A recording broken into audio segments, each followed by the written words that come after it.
Sa Watson tayo guys, titikot tayo ng Grab Mart order. Dito tayo sa 4B. 373 up.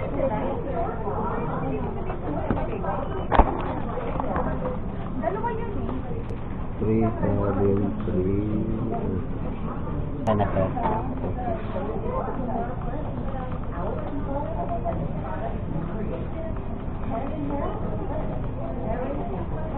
So ang deliver nito guys, papunta ng na Aero.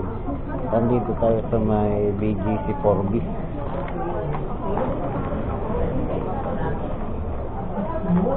So ang fare nito is 152. Napakababa ng fare. Ayan. Tingnan nyo guys. Ang baba ng fare 152. Ayan. Ang drop off niya papunta sa Naea Road ay Naea Terminal. Ayan.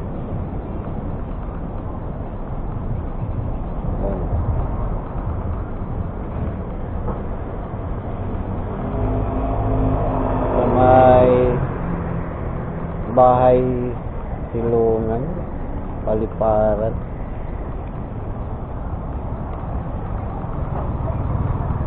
Kano ba ito? Naka-queue.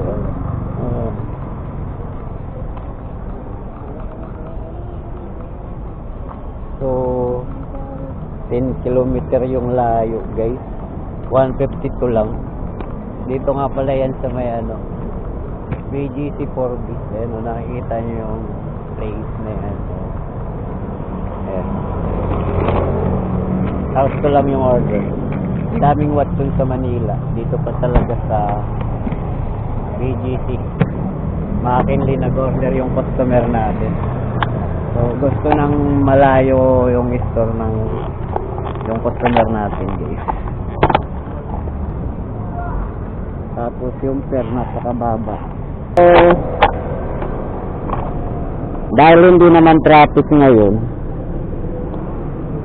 mabilis lang tayo makarating ito papunta sa drop off area. 10 kilometers.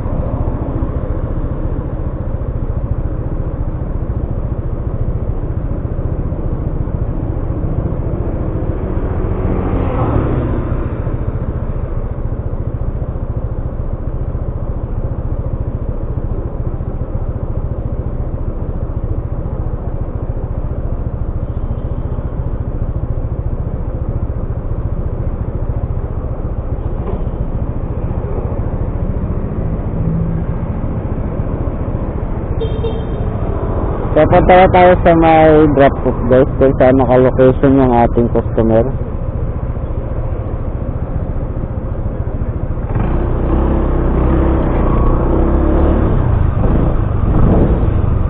Update ko lang kayo pagdating sa drop off area. Ayan, dito yung sa Aban, 27th Street, BGC.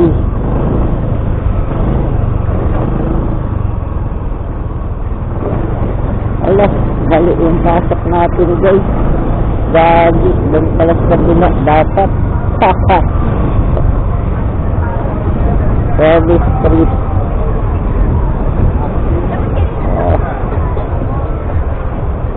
Mali yung pasok natin. Guys, pinaikot pa tayo dito. Saka kabila pala yun. Ikot tayo dito sa Forbis doon naman tayo kumuha ng order. Asal bumagot tayo animal. Dito pala yung sa kabila. Ba't tayo nagkakanan ganina? Dito pala tayo dapat sa kaliwa. Nagkanan tayo doon. Umikot lang tayo. Isip.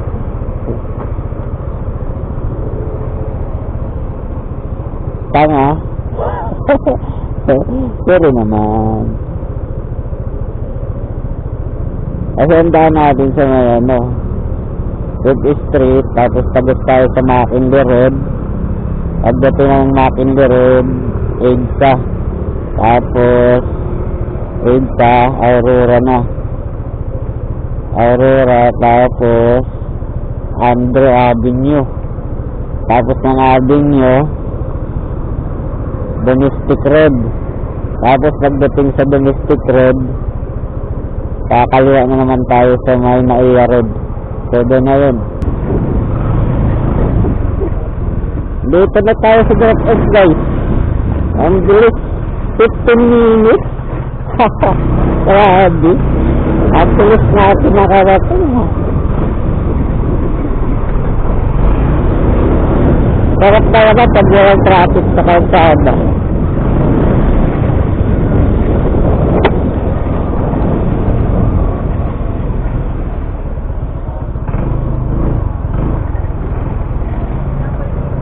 Dito na tayo, guys, sa may gate. So yan pala kung sa loob ka to. Dito lang siya nakapin sa gate eh. Gate ng ano, Parminong. Tawagan natin, guys, kung saan siya. Baka doon pa to sa loob eh.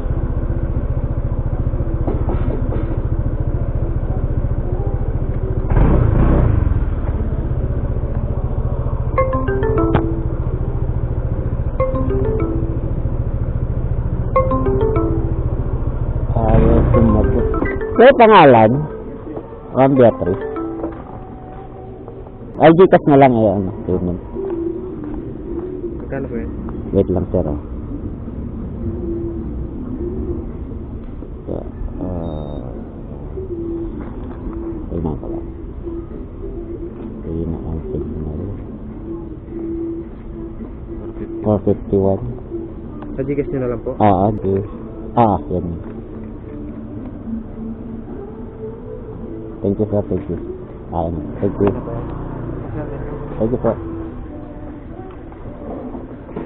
So, ayun, guys, nakita nyo naman sa option kasi dito, kapag QR, i-scan lang yan. Automatic yan, papasok sa aming cash wallet yung amount na yan. Pero kapag gusto mo ng i-Gcash, kapag wala kang pera, is pwede mo siyang i-switch papunta sa cash to collect. So, ang ginawa ko is pina-Gcash ko na lang. Kasi kapag QR kasi papasok yun sa Grab wallet namin.